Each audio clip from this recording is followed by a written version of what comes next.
Good evening, folks. This is Ron Tyler with Emergency Management Associates coming to you live from the crossroads of the West in Salt Lake City, Utah. The time right now is 6:20 p.m. Mountain Standard Time on February 1st, 2020. We want to welcome all of you here that are joining us now in our chat room or will be joining us during the program, or those who will be watching this program on a delayed broadcast basis. Thank you for joining us. I want to apologize for not having been able to go on the air last night. A family matter came up and I had to take care of my granddaughter, and that took precedence, of course. Yes, we had a lot of activity that I'm going to discuss with you tonight. But I want you to know that I still have everyone's best interest at heart here. It is important to have family, and it's important that family is taken care of, and that's what I have always espoused from the very beginning of this program. So I did. I took care of my family.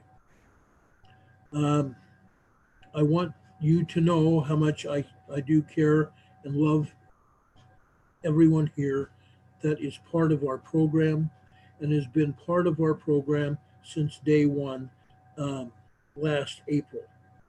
It means a lot to me to know that you are supporting our program, and I want you to know that. I did get a card in the mail today, and I accidentally left it upstairs when I came down to my office tonight to do this program, but I want you to know that that donation and your lovely card was so very appreciated. I always have said, keep those cards and letters coming. I love it. I really do. Whistler sent me a book that he wrote, which I greatly appreciated, and I am not through reading it yet. And when I do, in fact, I'll just tell you right now. The book is awesome, and I will be doing a review of it very shortly. But I want you, Whistler, and everybody else to know that this is a great book about thoughts. That's what it's called. It's a great book. But anyway, you guys mean a lot to me. You always have and always will. But like I said last night, I had to take care of my granddaughter, and I took care of business. Last night, we wanted to come on and tell you about 10 earthquakes that happened during the day yesterday, and we would have talked to you about a lot more than that. But there were 10 5.0 or larger earthquakes all over the world yesterday. Starting over in Greece, there was a very large earthquake in Greece. Again, all these are large earthquakes, 5.0 and above.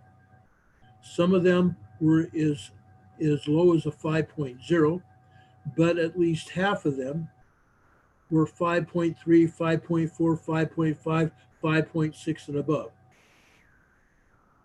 So with that said, there was an awful lot of earthquake activity. Some of that earthquake activity was in South America. Some was over in the Tonga, Fiji area and New Zealand. Some of that activity was in Papua New Guinea. Some of that activity was off the Japanese coast. But you guys need to know that all of this activity is headed north. Even the large earthquakes that hit the Dokanese Islands in Greece are headed north, and they're headed west. That seismic energy is still going to move across and through the plate, usually along the craton edges. With Greece, with the Dokanese earthquakes, the Dokanese Islands are over on the uh, western coast of Turkey. They're closer to Turkey than Greece, but Greece owns those islands.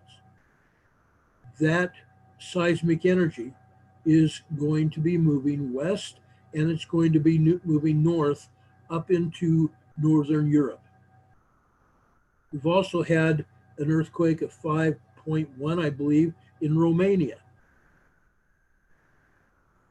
That seismic energy is also going to be moving west. I don't think in this particular case in Romania that energy is going to be moving north. I believe that energy will be moving west, as well as all the other seismic activity is moving west.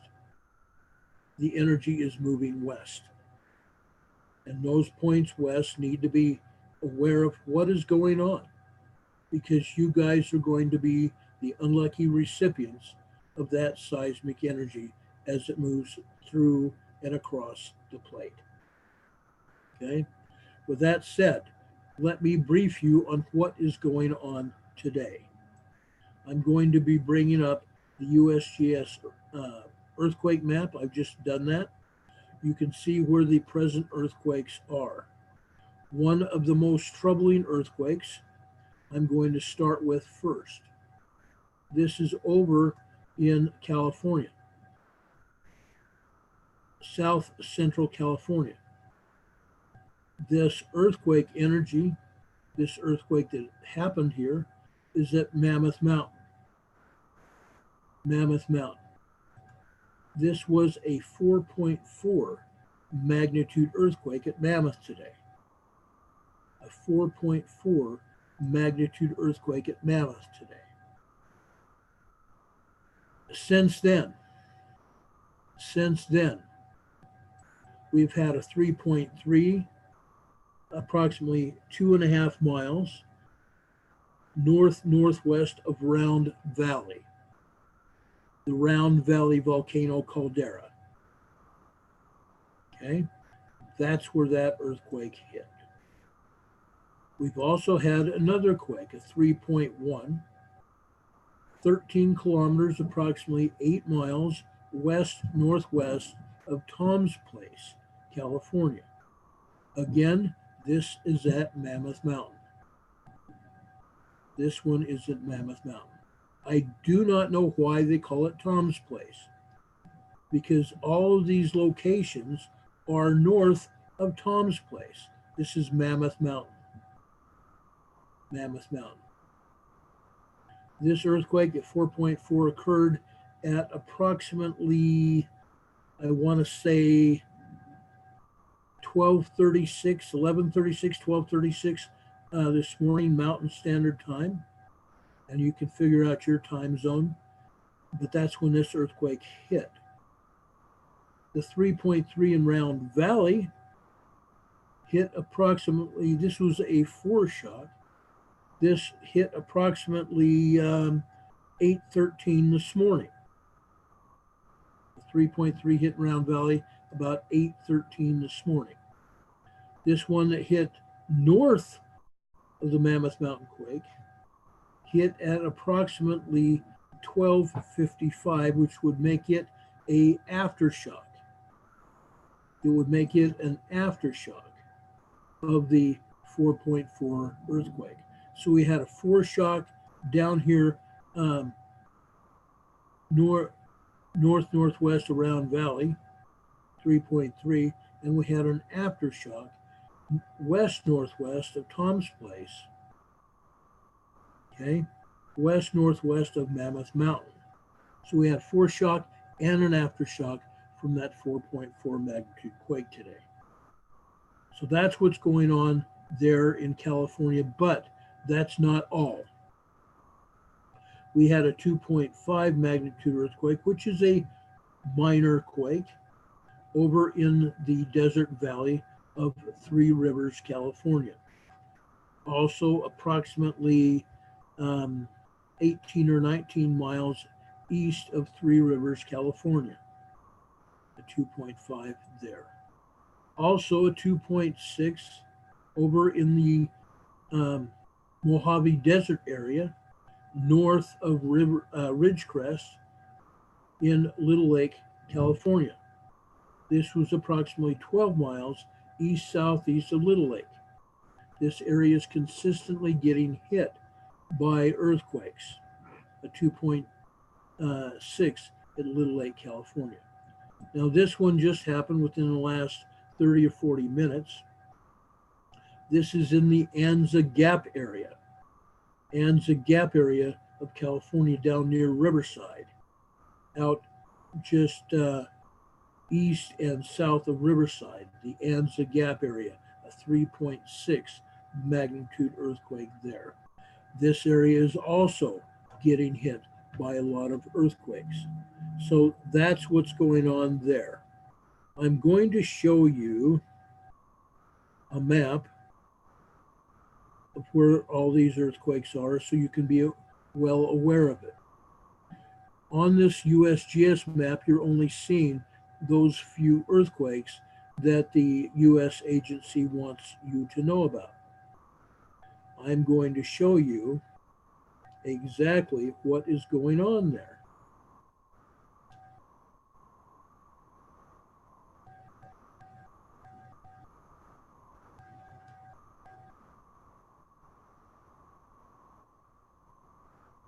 So you just bear with me. I'm bringing this map up and locating the earthquake so I can show you where this is.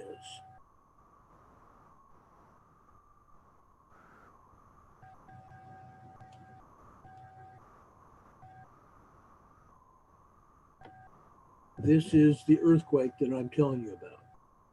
3.64 at the Anza Gap. The 3.64 in the Anza Gap area. Okay. There it is right there. You notice these other earthquakes around that same area? Yeah, there's a lot of earthquakes that hit the Anza Gap area. That is not the only one. This just happens to be the largest of the earthquakes to hit the Anza Gap today. North of there, northeast of there, 1.01, 0.28, 0.17, 0.53, 1.70, and then there's also another there. Okay. One of the other things I am going to tell you about is over at Palomar Observatory. The Palomar telescope in North San Diego County was hit today. This was a 0.81 magnitude earthquake. Palomar Observatory today.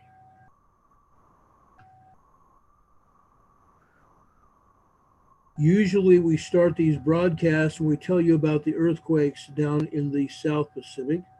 And yes, we're going to go there as well. But some of the largest quakes here in the United States should be addressed first. And that's what we're doing right now.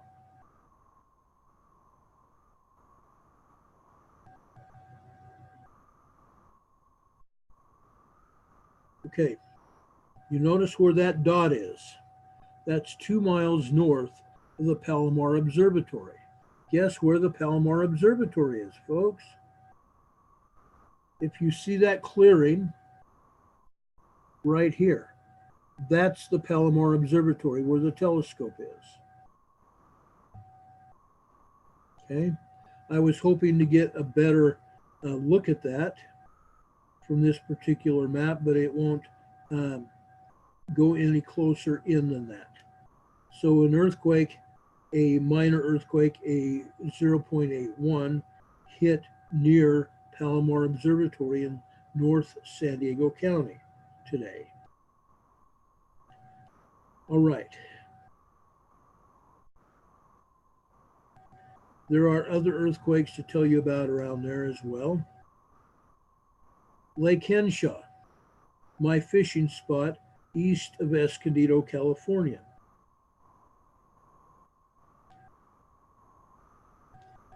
A 0.7 earthquake hit 3 miles northeast of Lake Henshaw.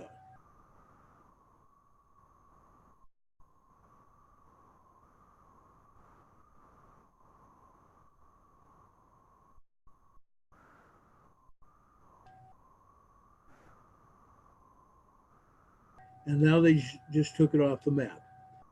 Doesn't matter. I have zeroed in on Lake Henshaw too, so you can see where Lake Henshaw is. Show you that in just a half a shake here. Here we go.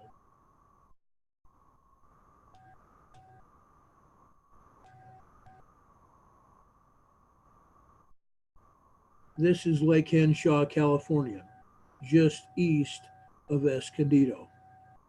I used to live in Escondido. I used to fish there.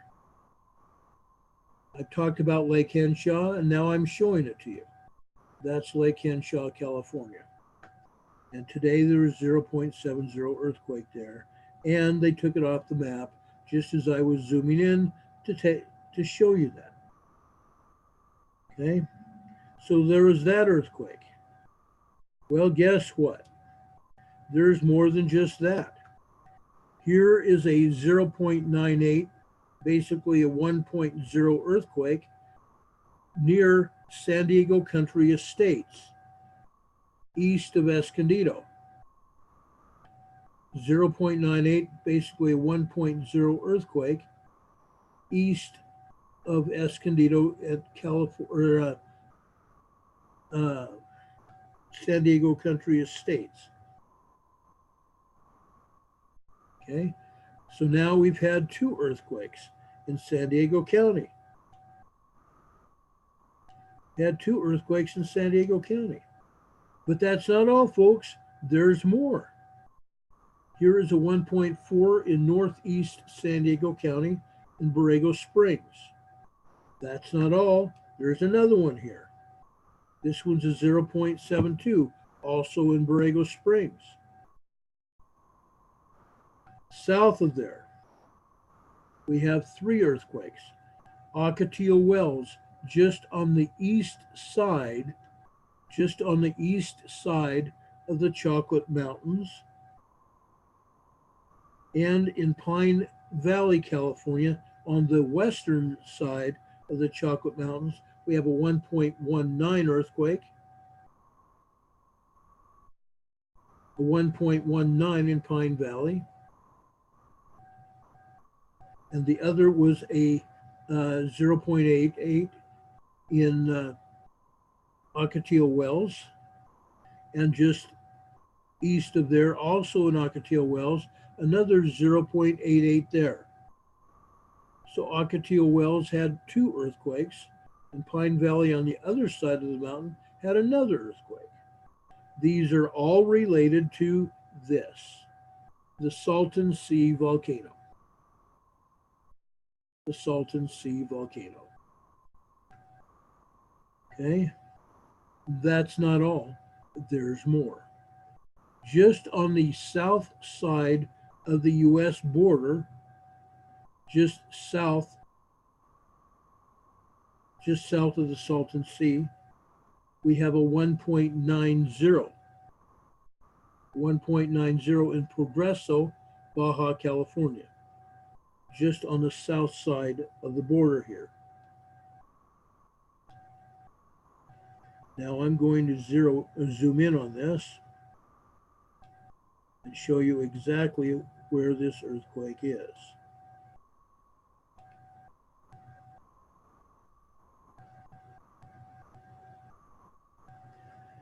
This area is also in a volcanic area, just south of the border. You can see the lava domes, the lava that was extruded from the volcanoes a long, long time ago. I think this was Paleozoic era. Okay, so we had an earthquake down in that area today as well. Now, I showed you an earthquake that was down in this general area earlier this week. It was down near the Cerro Prado volcano. And I showed you that complex, that geothermal complex that they have there, generating electricity for the Mexican people coming because they've drilled down into the earth to extract steam from the Cerro Prado volcano to power turbines at that power plant to provide electricity for the Mexican citizens in northern Mexico there. So that's what's going on down just south of our border there. A lot of activity, actually. A lot of activity. There is also another earthquake 44 miles east of Rodolfo Sanchez on Baja, California. This was a 3.4 magnitude earthquake. Pretty much the center of Baja, California. And I would even dare say pretty much center between Ensenada and the Gulf of California. Okay, Ensenada is right here. And this is directly east of Ensenada. So that's what's going on there.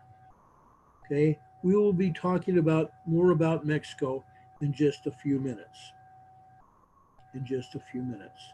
We have some other earthquakes to talk or to discuss with you tonight.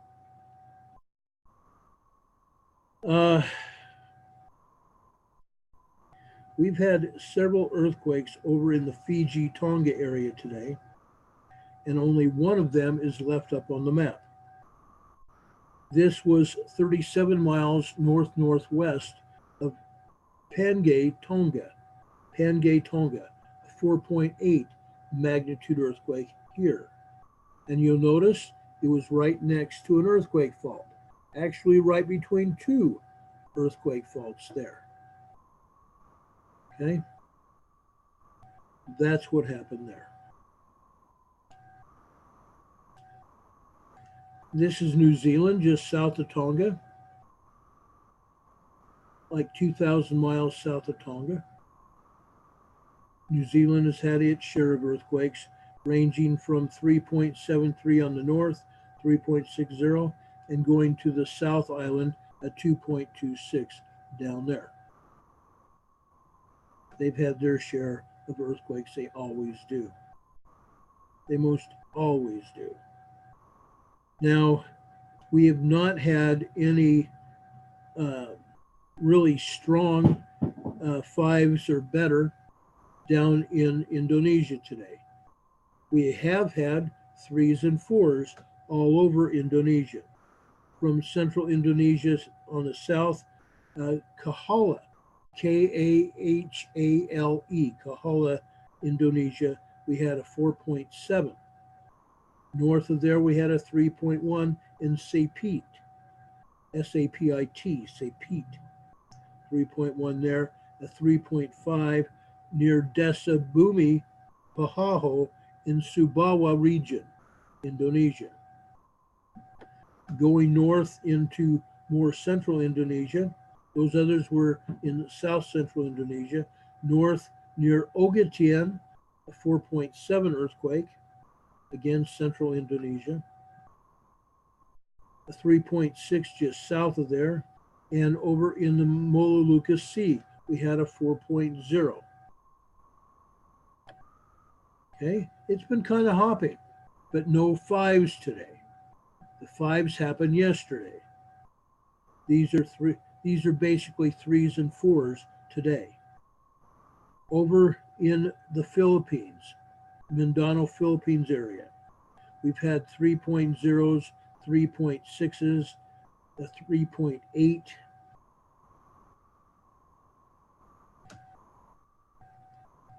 and a 3.4 in northeastern Mindanao, Philippines, 41 miles east of Hintuan, Hinatuan,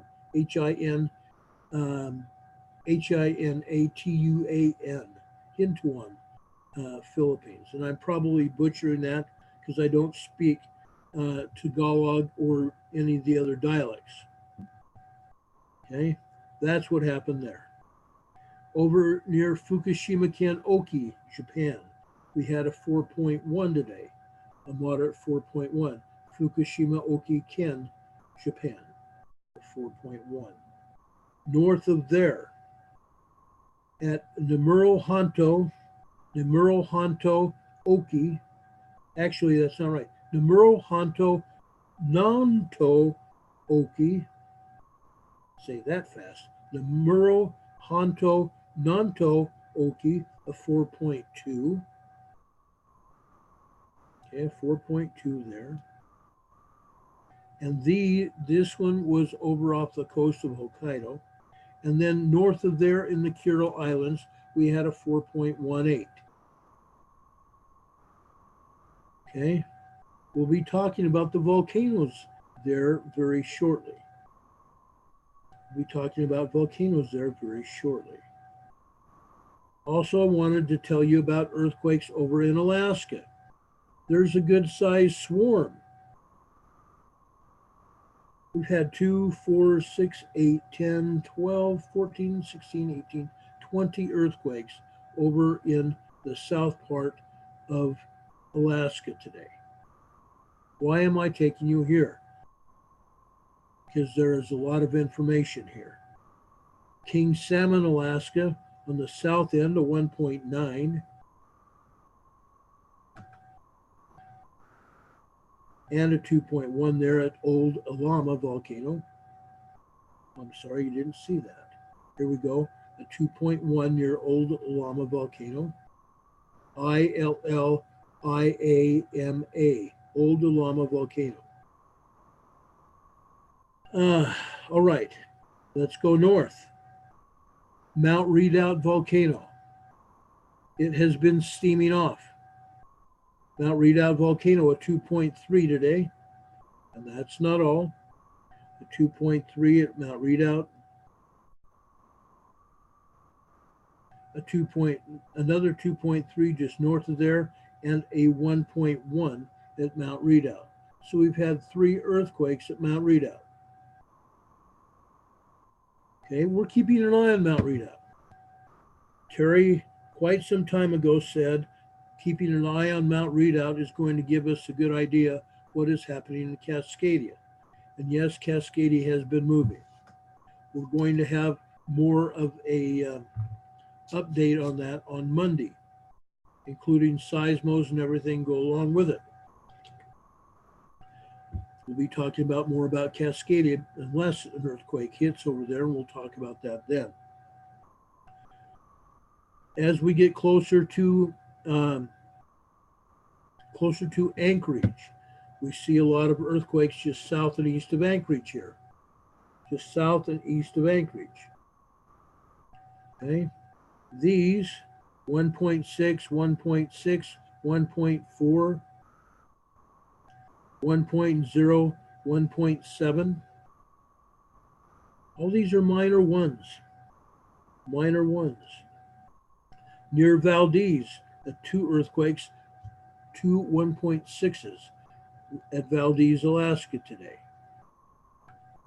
Okay, let's go up into Denali National Park. We've seen some earthquakes just south of there, 2.40 on the south end of Denali, right on the southeast flank of Mount McKinley. We have a 1.5 on the southeast flank of Mount McKinley, 1.5.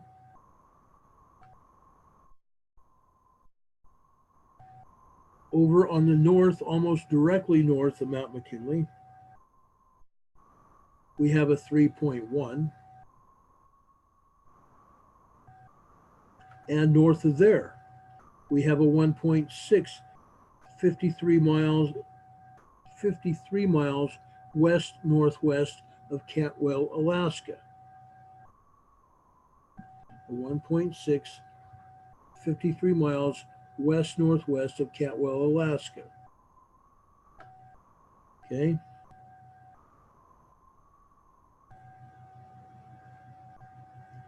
Now, the earthquakes that I'm going to tell you about now are somewhat concerning. Why? One of them, well, two of them are actually near Kobuk, Alaska, over in northwest Alaska. Okay, we had a 2.50 and a 3.30, a 2.5 and a 3.3 near Kobuk, Alaska. This is the same area that had a 6.3 this time last year. These are aftershocks of that 6.3 that hit Kobuk, Alaska this time last year. Now the other earthquake is west of there. It is in Shishmaref, Alaska. This was a 3.4. Here is Kobuk, and here's Shishmaref, Alaska. Over on that spit of land, right up here in northwestern Alaska. Okay, so that's what's going on there. Again, today, we have no earthquakes above the Arctic Circle. All of them are south of there, substantially south of the Arctic Circle today. Okay, that's that. Okay, I'm going down right now to Orondo, Washington, where we've had a 0.88 magnitude earthquake. Okay, this isn't that far from Puget Sound area. This is east of there, a 0.88. I'm going to zoom in to there and see if we can see some features of the land there.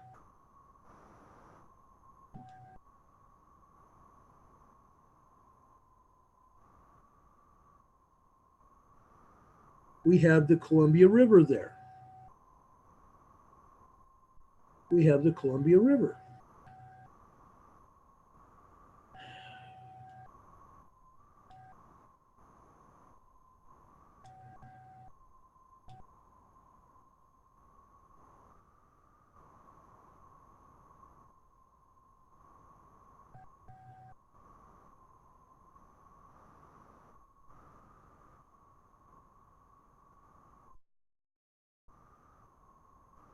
I was just looking for a dam there, because I thought we had a dam there, but maybe I'm mistaken about that.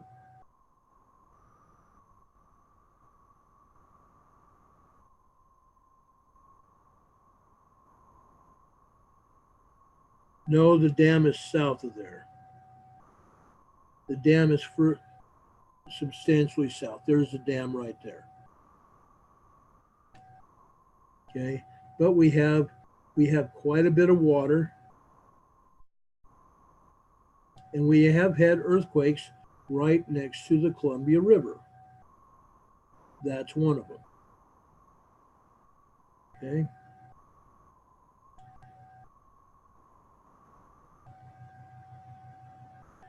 So we had an earthquake there.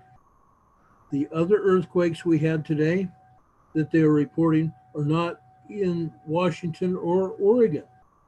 They're not reporting any. However, we know that there's some earthquakes up there. In fact, let me bring up PNSN.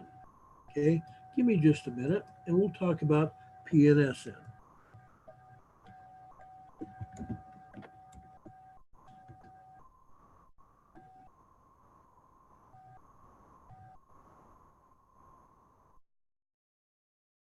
All right. We're going to go over to tremor research.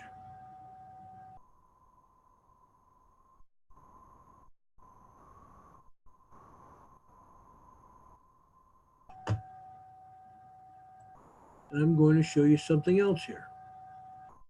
Probably not going to surprise you.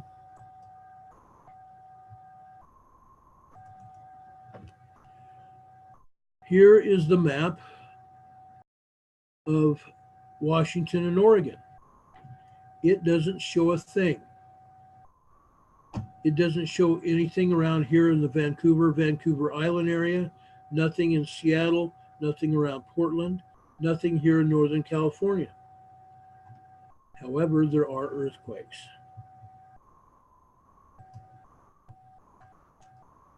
There are earthquakes in Northern California.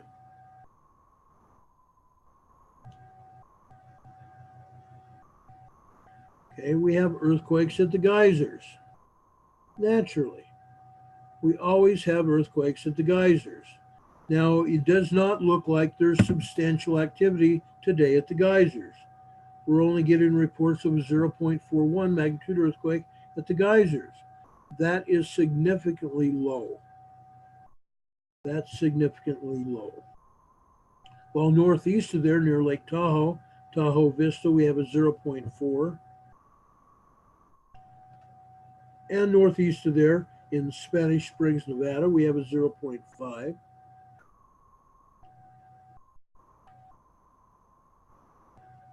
But over here in Mammoth, we told you that there was a 4.4 at Mammoth. There are a lot more earthquakes than that. Again, the U.S. agency doesn't tell us about everything. North of Mammoth, a 3.06.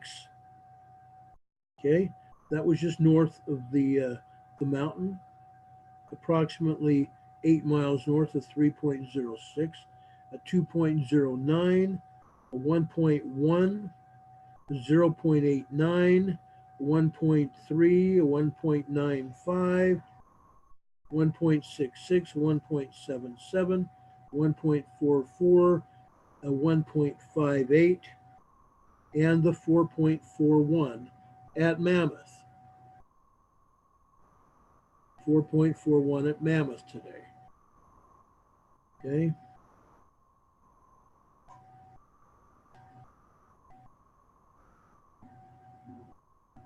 And there's the caldera. Okay.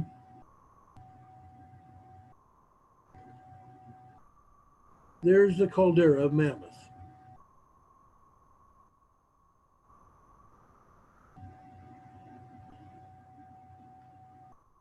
Right here you see a vent that let out some lava at one point in time there.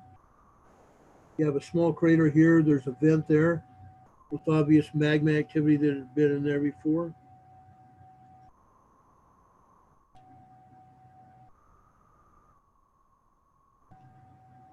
And other lava activity on the side of the mountain there.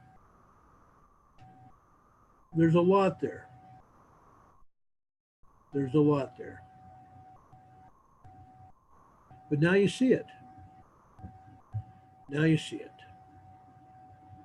There's quite a bit of activity there in and around Mammoth Mountain. Okay, I'm going to bring up the chat room real quick. I'm sorry I didn't have it up yet. The chat room came up after I went on the air.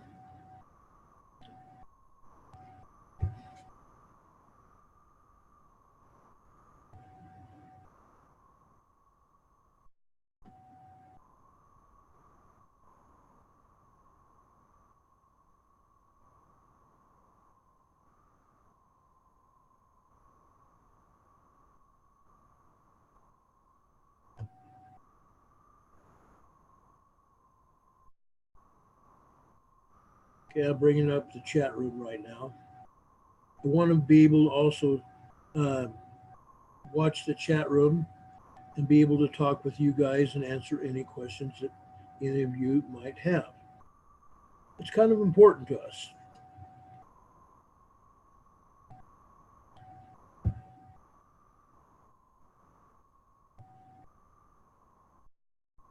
Okay, come on, show me the chat room.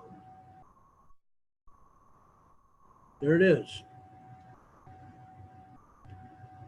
Barb and Pam and Scooter, thank you all for being here. We appreciate it. BJ's here. Hello.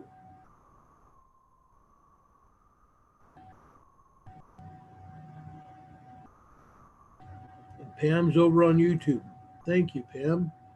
Appreciate you being there with us.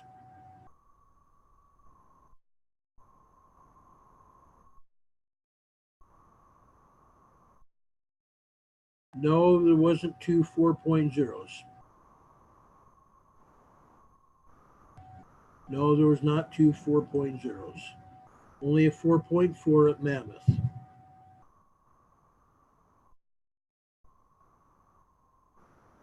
We only had one earthquake over in Washington that they want to tell us about.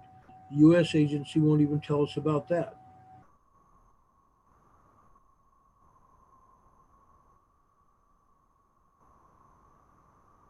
Yes, Lumpo, there are several dams in that area. I showed you one of them. And yes, that area has been quiet for quite some time. About 2 weeks ago, we had a lava we were told about. I didn't see it. I don't have any pictures to verify it, but there was a lava burst out of the volcano at Mammoth. That's what we were told. And yes, it's been quiet for too long, even in Washington.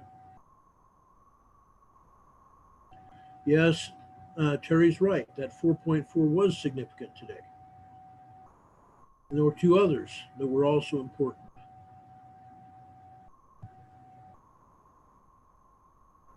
But like Larry said and Terry has said, after we have two 4.0s in the Cascadia region, Cascade Mountains, the Cascade Mountains, then we're going to have about 48 hours before the event.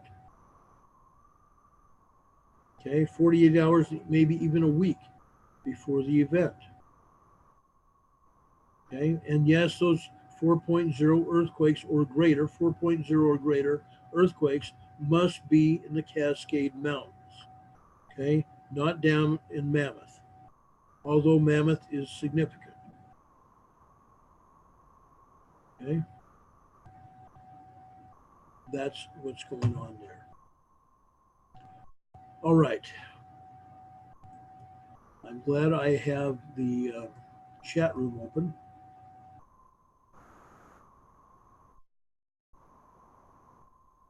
Yes, there are seismos that are off the chart. I want to have Terry on Monday. In fact, he can come on at any time.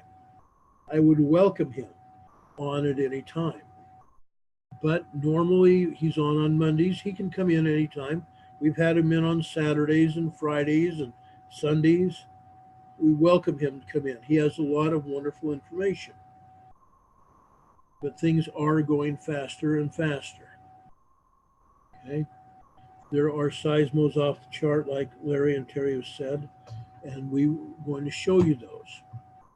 But we wanted to hold those for a couple more days and show you exactly what is going on. So that's what's up with that. Now, I want to tell you about some other things that have happened today. Other things that are very significant. We have 21 volcanoes going. Okay, let's start down in. Let us start down in Italy, Sicily area. I was notified early this morning that Mount Etna has significant explosive activity. Mount Etna has strombolian activity down there, not to be affiliated with Stromboli volcano, but Etna volcano is having strombolian activity, large explosive bursts from the Etna volcano. Okay, and that's just one. That's just one. We've had numerous earthquakes today, 4.0 and greater earthquakes today in south of Puerto Rico, the south side of Puerto Rico. Let's see here.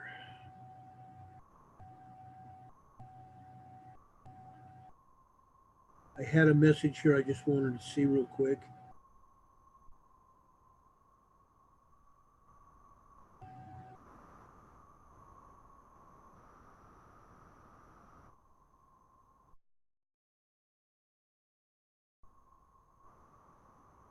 Yes, Mount Etna is erupting.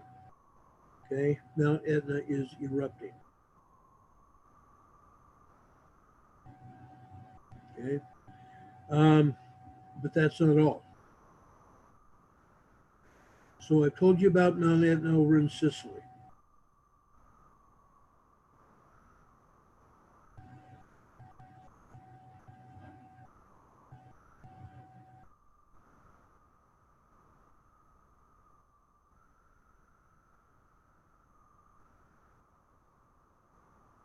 Okay, I just checked my messages, that's all.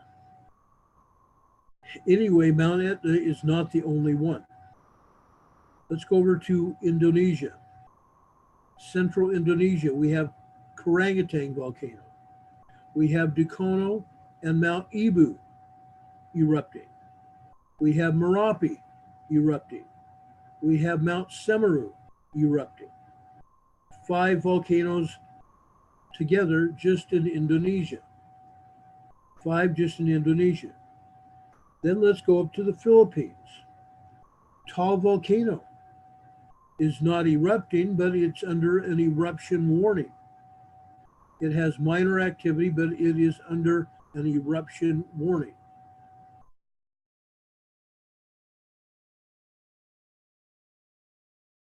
Sakurajima in Japan is erupting.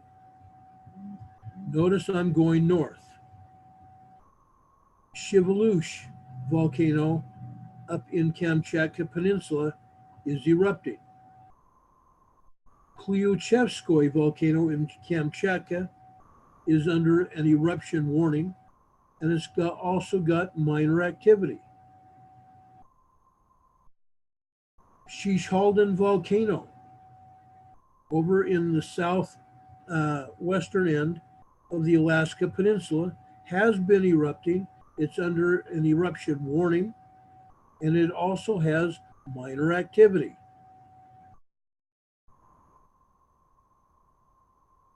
Then we go over to Mammoth, that's had an earthquake, a moderate earthquake of 4.4 today.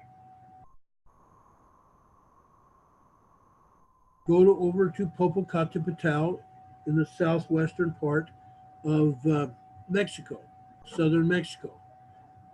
Popocatépetl is erupting. Santiaguito volcano in Guatemala is erupting. Fuego volcano is erupting. I was told by my volcanic app, volcano discovery channel, that the Masaya volcano in Nicaragua is erupting. Masaya volcano is erupting. Reventador volcano in Ecuador is erupting. Sangay volcano in Ecuador is erupting. Both of those are nearly side by side up in the northern part of Ecuador. Down in Peru, southern Peru, we have the Sabancaya volcano that is erupting. Nevados de Chilean over in the central eastern part of Chile is erupting. And down in Vanuatu, we have Yasser volcano over in Vanuatu that is erupting. Okay, that's quite a sizable number of volcanoes that are erupting around the world.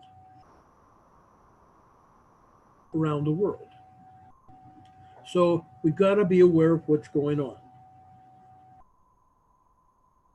We have seismic activity and we have volcanic activity going all over the place. Substantial number of volcanoes on both the eastern and the west side of the Pacific that are erupting. Okay, we have to keep our eye on the ball. The seismos are going. Terry said that. Like I said, I will hopefully be talking to Terry tonight, I hope. And we'll talk more about the volcanoes and the other seismic activity. But one of the other things that I wanted to bring to your attention is the health emergency that we have going on all around the world. We have significant issues with the coronavirus. We now have over 250 deaths that are accounted for just in Chile alone. We have numerous cases here in the United States. I believe that we have at least 9 cases in the United States. I believe, if I'm not mistaken, the numbers for Japan are like 17. We have cases in Germany. We have cases all over the globe now. We have over 2,000 cases now. We've got over 2,000 cases, literally all over the globe. China issued a statement today for the world to be on standby. The world to be on emergency standby because of the coronavirus. Yesterday, the United States government issued an emergency warning that the coronavirus is there, although the rate of exposure, they said, is low. The rate of exposure is low, and the possibility of contracting the coronavirus is low. People are still being exposed to the coronavirus. We don't have, Barb is asking, are any of the Hawaii volcanoes erupting? Not as yet. We have no word that the volcanoes in Hawaii are erupting as of yet.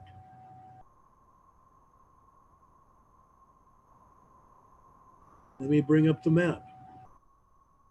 Now we do have word, we got this word earlier today, that there is magma coming up near the surface in Hawaii.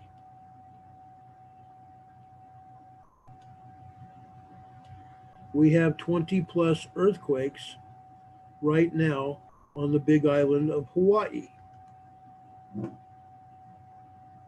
20 plus earthquakes on the big island of Hawaii. Barb also says, yet China and the United States have stopped flights between here, the US and China. Yes, we have. Okay, yes, we have. Okay, the southern flank of Mauna Loa. We've got 2 earthquakes that have hit that volcano. Southern flank of Mauna Loa. 1.84 and a 2.81. 2.81 there. Over in Pahala, we're still having earthquakes in Pahala. Pahala earthquakes are related to magma flow heading towards Kilauea. Okay, these earthquakes 2.18, 2.48, 1.95, 1.75, and then also a huge swarm of earthquakes around that area. Okay, 2.01, 2.17, 2.14, 2.0, 2.04, 1.88, 1.86, 1.97, 1.086, and a 2.3 at Pahala. Quite a swarm of earthquakes around Pahala. Now,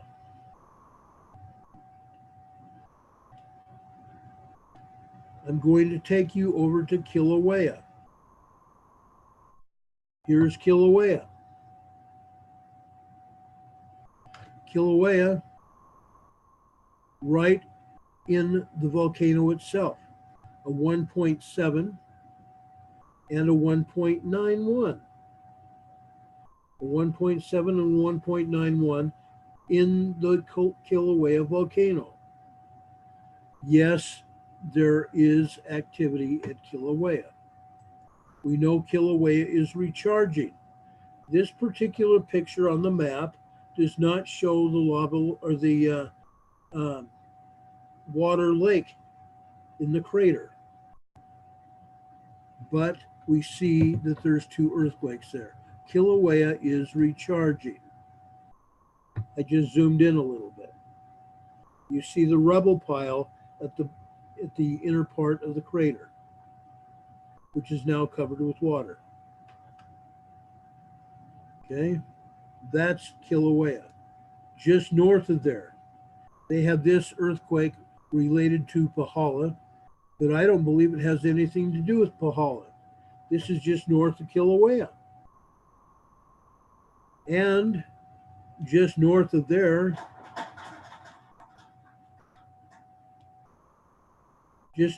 we have the power plant, the geothermal power plant at Kilauea. So right between the geothermal power plant and Kilauea, we have that earthquake, a 2.46 magnitude earthquake.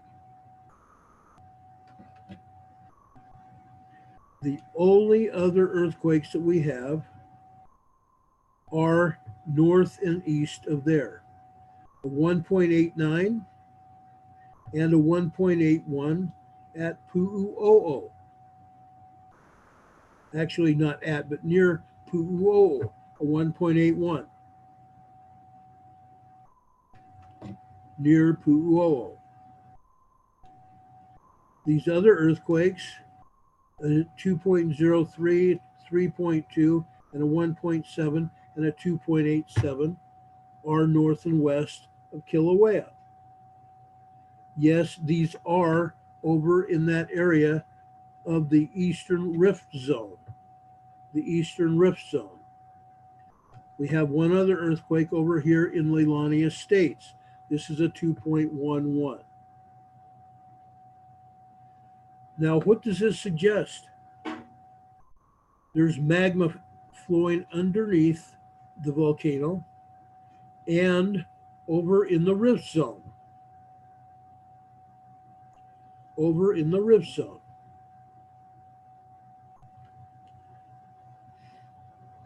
So you can see what's going on. We have activity over near Mauna Loa. We've got activity in Pahala that we already know is affiliated with magma inflow into Kilauea. And north and east of there, we have magma moving beneath the surface, causing magma-related earthquakes over in the Eastern Rift Zone and over at Leilani Estates. That's what's going on at Kilauea. That's what's going on the Big Island. Okay. So I hope that answers your question about Hawaii.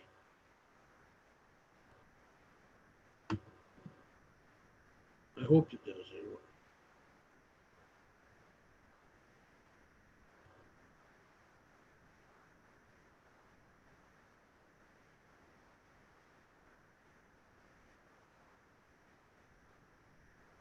Yeah, China announced that they're willing to sacrifice the millions in the quarantine city to save the other protected cities. They're willing to sacrifice millions of people because they don't want to stop it. Folks, one of the other things that I wanted to talk about in relationship to the coronavirus, and you can go over to Dave Hodges' channel and hear this, is one of the ways you can stop the spread of this virus is to quarantine yourselves. Stay at home as much as possible. The other way is to protect yourself. Protect yourself and your family and those that you care about.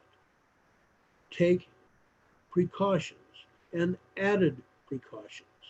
Masks, goggles, if necessary, a Tyvek type suit, a painter's suit, wraparound goggles, A very good mask, either an N100 or even a gas mask, will protect you.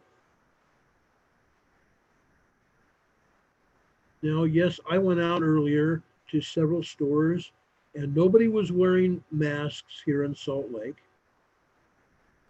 either at the Costco or the Walmart that I went to. No one was wearing masks. No one was wearing gloves. No one was taking any precautions, including wiping off their shopping carts, which you really need to do. When you go shopping, you notice I've got an itch here because of this stupid thing. I'm I'm scratching my nose here.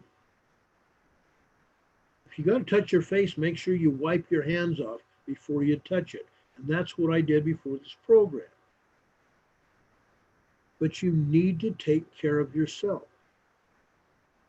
BJ says, I avoid the public even when the regular flu hits town. Absolutely, I do too. I've got respiratory issues that I've discussed with all of you before. And so I'm being very careful. I'm being very careful. You need to be very careful yourselves. I have one good lung. The other lung's good, but I have no diaphragm to inflate or deflate it. I have one good lung that I have to use. That's why I'm on this oxygen. You have to take care of yourself. Lumpo says he's a hermit. I can totally understand that. For the most part, so am I. For the most part, so am I. But take care of yourself. Take precautions necessary to protect yourself. Like I said on Dave Hodges' show earlier today, one of the only ways that you're going to stop this virus is to cordon off yourself, quarantine yourself and your town. That's how you stop the virus. That's how you stop the spread of disease. And yes, you can do it. You can do it. Now, yesterday morning, or yesterday afternoon, I think it was, I outlined quite a few things on the YouTube channel. I did a special broadcast about this coronavirus. You've got to take care of yourself, to take precautions. I gave you warnings of what's going on, what to expect, and how to protect yourself. I caution you to please take actions for yourselves. Laura says, time to go down to the basement, sort out my herbs, and get more tinctures. Not a bad idea. Not a bad idea. A while back, Terry and I did a video on nothing more than health preventatives. How to keep yourself healthy using herbs and essential oils.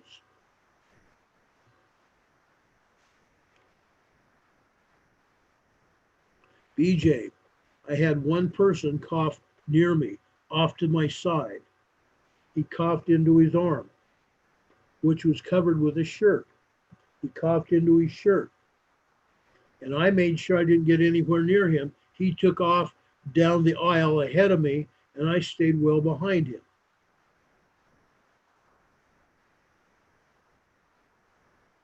There's all sorts of herbs, including oregano, garlic.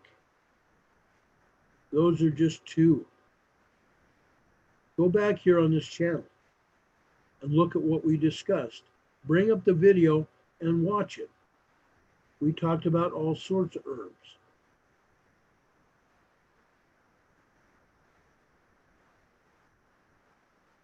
Barb, this is a historical event. The general public I can't say all, but I would say 50% of the public here in the United States alone knows about this virus. 50%. The other people have not heard about it for one reason or another. The mainstream media, for the most part, isn't talking about it. So they're going to also have blood on their hands when it comes to people dying here in the United States. They're not helping anybody get prepared. Dave Hodges, Doug Hagman, John Moore, many others have said what you need to do to prepare yourself. They've talked about it. It's the alternative media, and they've all said it. Steve Quayle said it the other night. The alternative media, people like myself that are putting the information out there. Myself and Terry, Doug Hagman, John Moore, Dave Hodges, we talk about it. We talk extensively about it. Wink wink is legal in an area near you. Yes, you're right. Some wink wink is legal in various areas, including here in Salt Lake.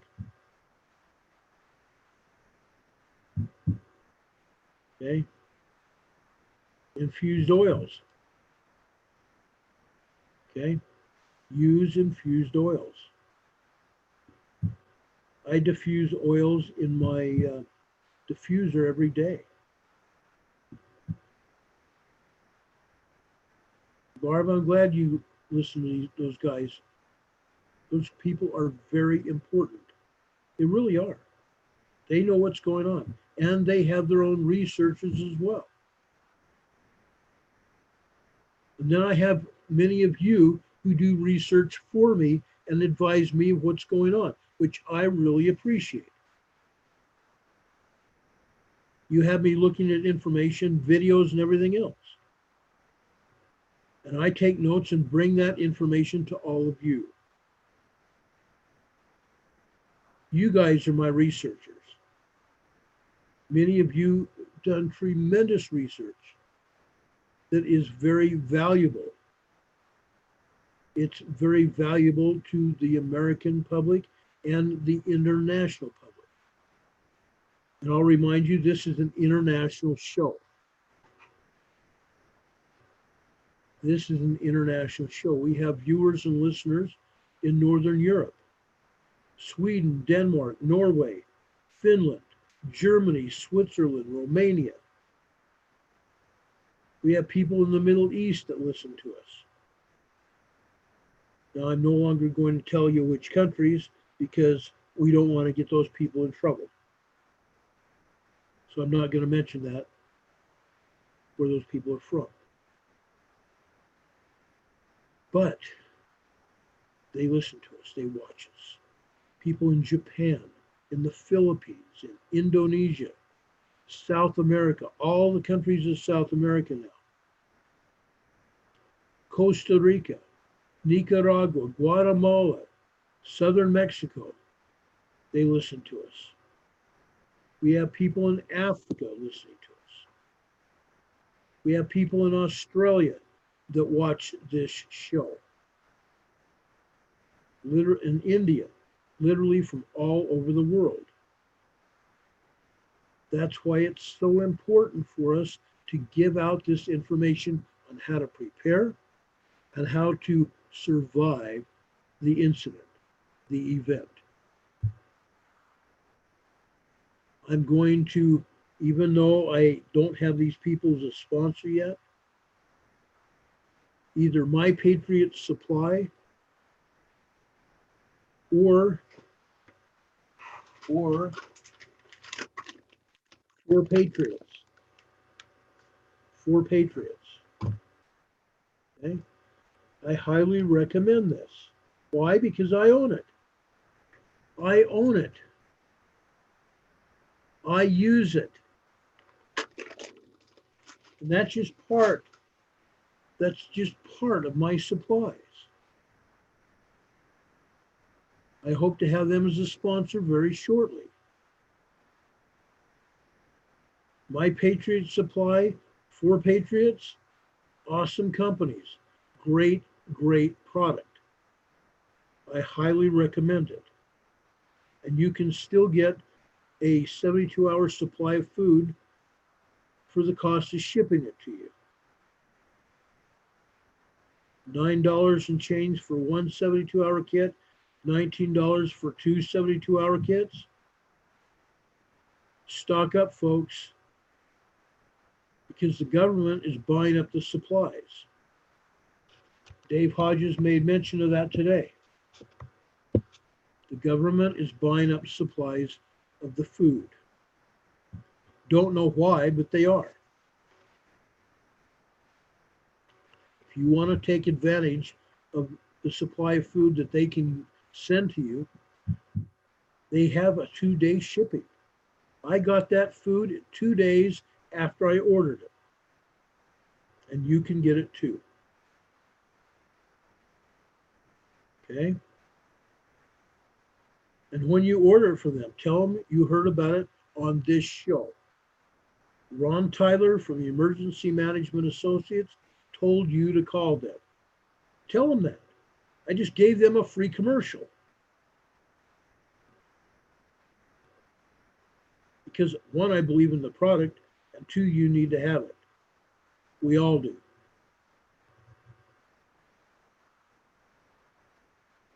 There's that. Okay. I got this the other day. Very inexpensive. From Survival Solutions. It's a pocket first aid kit. I highly recommend it. If you ladies don't already have a first aid kit in your purse, this is an idea. For you gentlemen, in your go bag that's in your car, or your go bag that's at the bottom of your bed, or the bottom of your children's beds, or the bottom of your wife's side of the bed. This is a great thing to have. A pocket first aid kit, among other things. One of those other things, a survival blanket. This I got from Emergency Essentials, beprepared.com. Beprepared.com. Very inexpensive, very compact, fits in your preparedness kit, in your go bag, doesn't take up much space. But it will help keep you warm in the event of an emergency, which is going to happen. For those of us still in the cold weather areas here in the United States, it's essential that you have survival blankets in your car. I've recommended Mexican blankets. I still do. But this will help you in emergencies, and it's compact. For Patriots also has little survival food bars, 1,400 calorie food bars that you can put in your glove box. And in the event of an emergency, you don't have access to much other food, you've got those survival food bars. You can also keep water with you. I just got another 4 cases of water today, and I'm going to be getting more for our family. My wife kind of shook her head because she knows the water that we have here, and I got some more. Folks, take the precautions. Protect yourselves. Don't take the chance of being without food and water.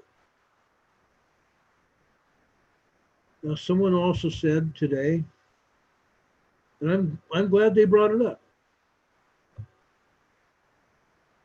you're going to need some way to protect yourselves, because you're not going to have running water soon. You're not going to have running water soon. Why not get a large bucket from Home Depot? Home Depots are everywhere. Go over to Home Depot and buy a large 5-gallon bucket for $2.50. Buy a toilet seat and a box of black bags. And buy yourself a little bit of kitty litter.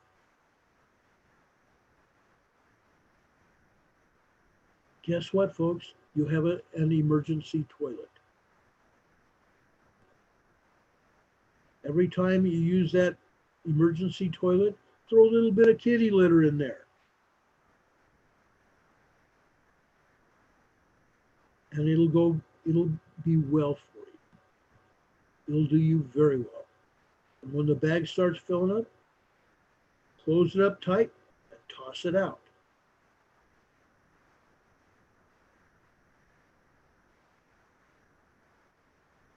Toss it out.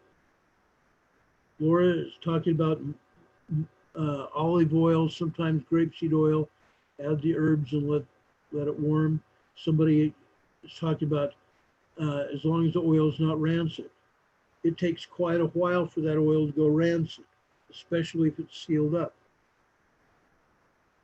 The essential oils I have not gone rancid, and I've had some of them over 2 years, 3 or 4 years, in fact.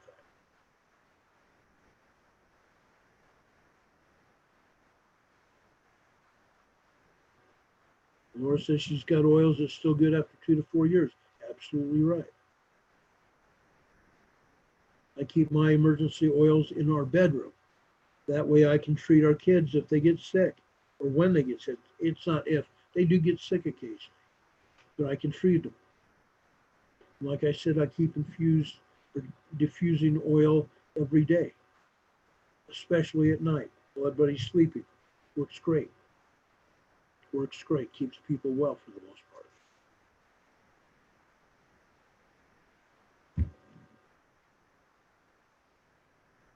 Yes, Don, my dear friend down the street, Don.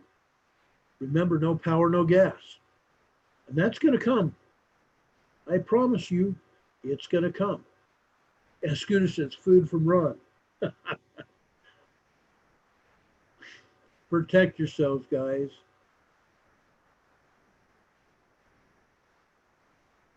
Yes, BJ's talking about bedding pellets. Pine and cedar work great. Absolutely they do. They help control the odor. Many times people use sawdust. They've done woodworking with pine and cedar wood. Take those wood shavings and throw them in that bag with the excrement. You're going to be fine. People do that all the time. Okay? Yeah, pellets are cheaper than kitty litter. You're absolutely right. They are.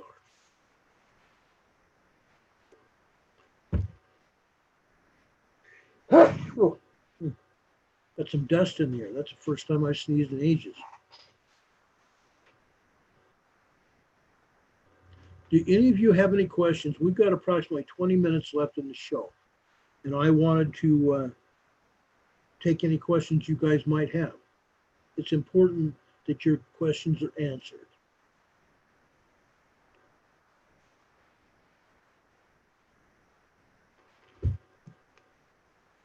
Yes, I'm told lime works like that too. I've never used lime.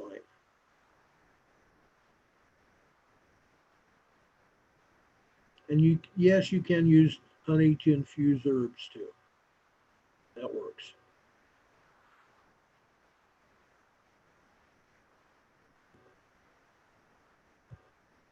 Some of the things that I've done is when you're making salads, for example, you can use essential oils and mix it with coconut oil and drizzle it over your salad. Works great. Garlic, oregano, works great. Mix it with a little bit of honey and put it over your salad. It's awesome. It's awesome. Especially if your honey is from your area, because it's also going to help you with allergies.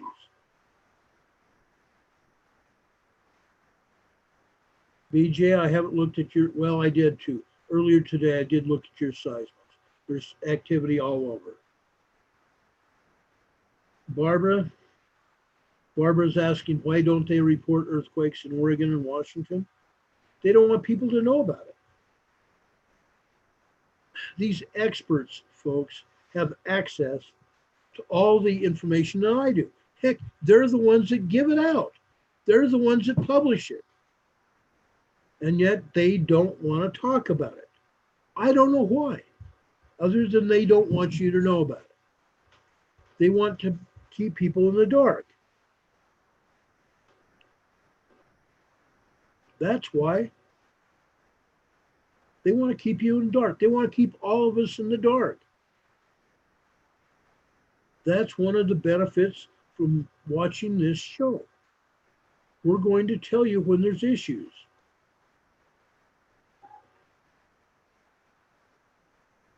We're going to tell you about it when there's issues.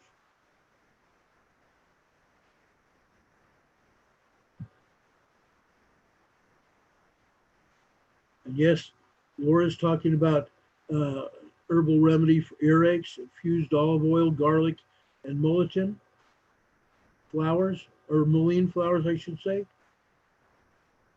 A couple drops in each ear. Works great. It does. It helps relieve that pressure and helps relieve the toxins that may have been built up inside your inner ear. It's a good idea.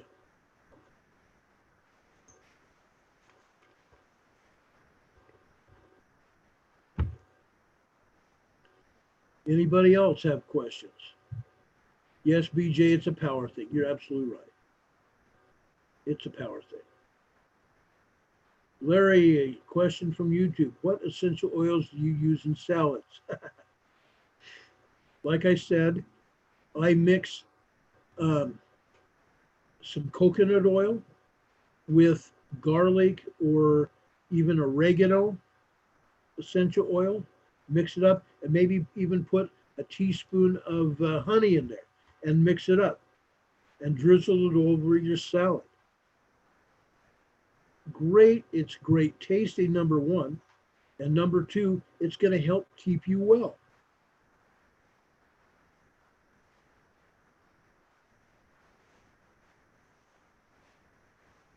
Yes, my grandmother used to use warm oil. Well, in fact, my mother and father did too. Used warm oil and an herb in our ears, warmed olive oil, and took a little tube thing and got some oil in that tube and put it in our ear.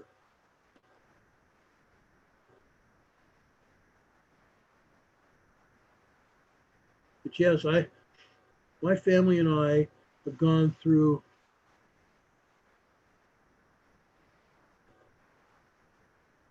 we've gone through 2 bottles of garlic essential oil and also oregano oil in the past year and a half, something like that. And it doesn't take much oil. It doesn't take much of the essential oil because it is highly concentrated. You mix it with a carrier oil, a coconut oil is what we do. You mix it with that, just a couple, 3 drops, 4 drops max, mix it up in there, throw maybe a teaspoon of honey in there, mix it up, and drizzle that over your salad. Oh, that's yummy. It's yummy. Lumbo says, my mom just beat me with a fly swatter. Yeah, that's happened too.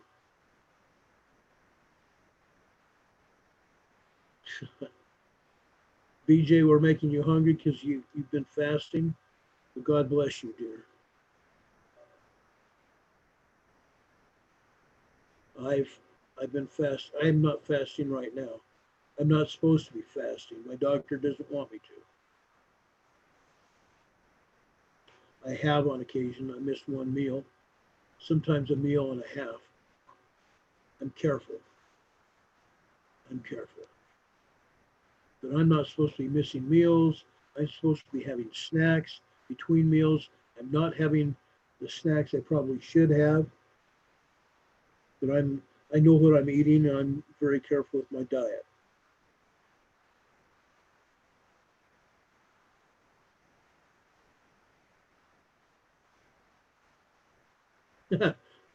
Yeah, my grandmother in Idaho used to have me go out to her willow tree and cut her a switch. I'm gonna get a switch and come after you. Really?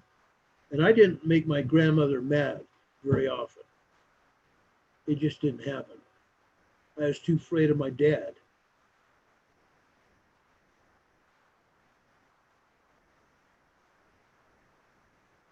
Yeah, you can add a thyme tincture uh, to your green tea, or even you can get thyme tea. You can get lemon zest tea and just add a little bit of thyme to it, a little bit of garlic even, one or two drops of garlic in a cup of tea, and drink that. And that will help you with a cough. You can put a little bit of honey with that, and that will help calm down that cough. It's a great thing.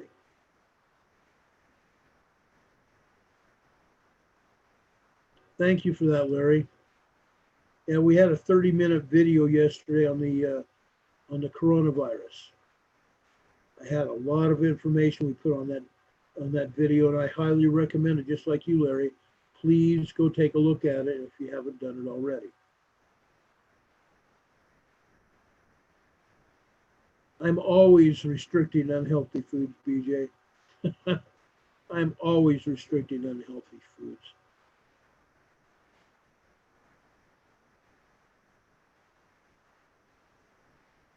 That's what my grandmother did too, BJ. She waited on the back porch while I cut that willow switch. Not fun. Didn't piss off grandma very often. Once or twice in my life before she got to the point where she couldn't do it anymore. And I wouldn't want to piss her off anyway. I love that little lady. My grandmother, when I was very young, was just hobbling around. She had problems with her legs. And then she later was in a wheelchair and on crutches. I wouldn't want to do anything to make her upset. She was the most loving grandma you could have.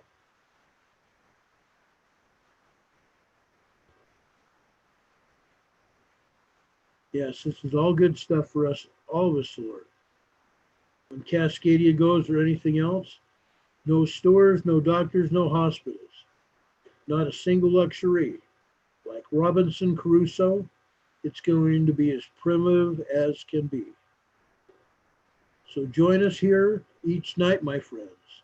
We're sure to give you a smile. Do I need to go on with that? Yes. We used to hide the belts, the fly swatters, the spatulas, the wooden spoon. Our father was a Navy cook. He had a big, huge, long-handled wooden spoon.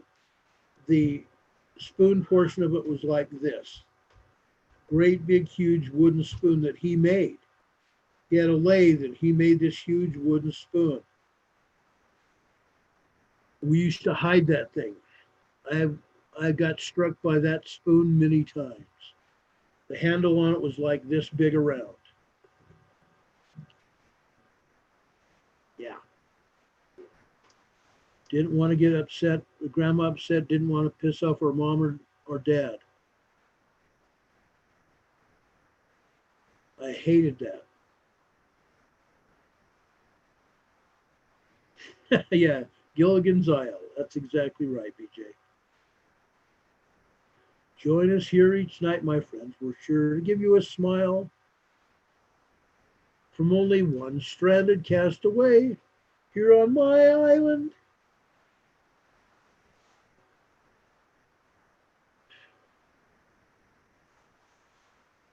Wow.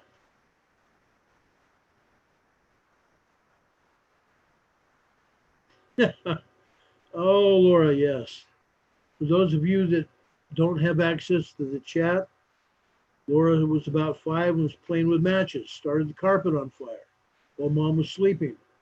Brother luckily woke her up well after driving his fire truck through it. Got the hairbrush from her and the belt from my dad when he got home. Oh, yeah, been there, done that. When I was just a little guy, maybe 2.5, 3 years old, I stuck a screwdriver in a wall outlet. And at that time, there was 220 volts coming out of that outlet. It knocked me across the room. The amperage coming out of that outlet knocked me across the room. I didn't do it again. Yeah, Lumpo, EMA karaoke. If any of you are ever here in Salt Lake City, let me know. Let's get together and let's go do EMA karaoke. We can do that.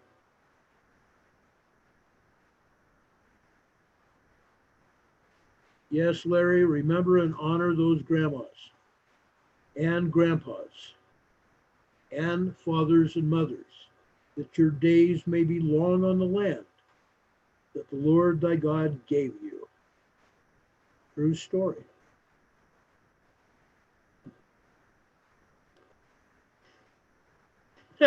Holy cats. Yeah, I love that one too.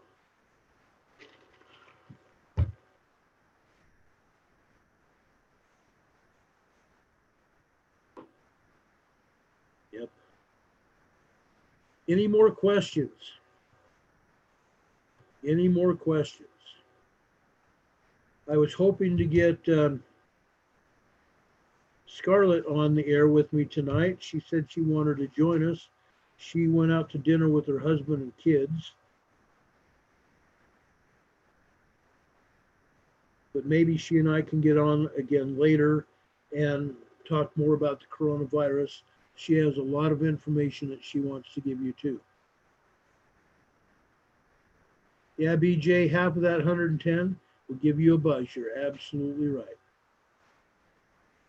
When I was in high school, I built a radio, an AM FM radio. And while doing so, I smoked several of the diodes while I was building that radio. Smoked it. I learned to respect electricity early in my life. Or said she'd scare the cats away if she tried to sing. My dogs will want to sing with me. They have. One of my dogs was singing with me last night. Yes, it is nice, BJ, that Scarlett got the night out with her family. Her kids and her husband, Curtis, are wonderful, wonderful people. They really are. They're just the sweetest people you'll ever meet. Along with the lady upstairs here. 2 ladies up. Actually, 3 ladies upstairs.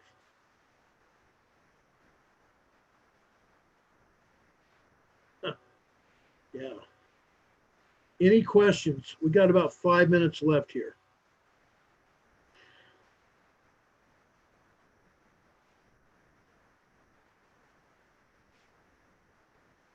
Yes, Chris B says grandparents raised him in the Boise, Idaho area. Both grandma and grandpa passed on. Love them so much. I miss them so much. Yes, Chris, I miss my grandparents very, very much. I never knew my dad's father. He passed away long before I came along. He worked for the Union Pacific Railroad in Pocatello. I never did meet him. My grandmother passed away in, what was it? 70, 1974, 1975 time period or something. Wonderful lady. Thank you, Lupo, also. We're doing what we can to help you all. That's what we do. We want to help everybody. We want to help everybody. That's the whole purpose of this show. My right ear's not popping. That's why I keep yawning. We do what we have to do to help each other.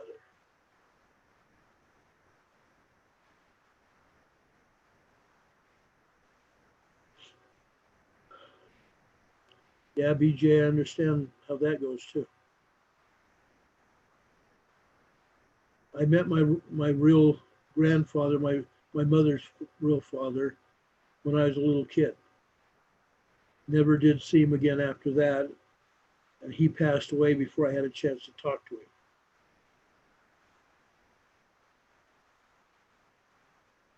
My stepfather, my mother's stepfather, my step grandfather, I never called him step grandfather because he was like a regular grandfather to us. He especially loved me for whatever reason. I did a lot with him. He also worked for Atchison, Topeka, Santa Fe Railroad in San Diego. So I had two grandfathers who worked for railroads, and then my law enforcement career started off with the light rail. I worked for the railroad light rail system in San Diego, the cop.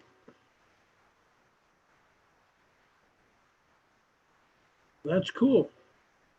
Your grandfather worked for Chris's grandfather worked for Pacific Fruit Express down in Napa, Idaho, south of Pocatello. And he retired after the first heart attack in '79. He lived until 2006. Well, all be darned. Bless his heart. And Melissa's grandma turns 89 on Monday. That's wonderful. Give her a hug for us, please, Melissa. I sure miss my grandmothers. Wonderful, wonderful people. Grandfathers too. Anyway, folks, it's getting to be that 8 o'clock hour. I promised Freedom Revolution Network we'd get off here after 2 hours. It's been just slightly less than 2 hours, but we're going to let it go at 8 o'clock. BJ, your neighbor's Mrs. Reed is be 96. That's awesome. That's cool. That's really cool. Folks, I want to tell you thank you for being here.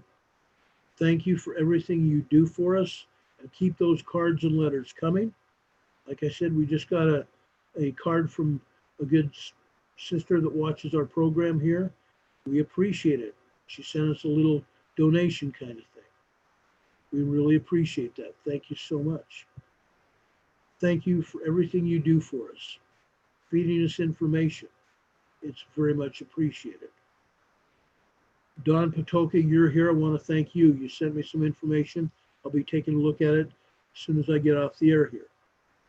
God bless you, folks, and do know how much we love you.